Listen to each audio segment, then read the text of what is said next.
ہمارے ہاں اکثر یہ کہا جاتا ہے کہ ذہنی اذیت سے کوئی مرتا تھوڑی ہے، بلکہ حقیقت تو یہ ہے کہ اس دنیا میں ڈپریشن سے بھیانک کوئی بیماری ہی نہیں ہے۔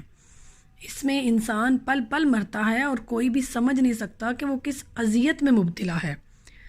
مولانا طارق جمیل کے چھوٹے صاحبزادے بھی بہت وقت سے ڈپریشن کا شکار تھے، اور گزشتہ روز بائی پولر کی بیماری کی وجہ سے مینیمیا کی حالت میں انہوں نے خودکشی کر لی۔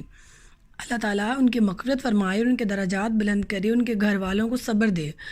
مولانا طارق جمیل کے بڑے بیٹے یوسف جمیل کے مطابق ان کا بھائی اس قدر ڈپریشن کا شکار تھا کہ اسے زندہ رکھنے کے لیے الیکٹرک شاکس تک لگائے جاتے تھے۔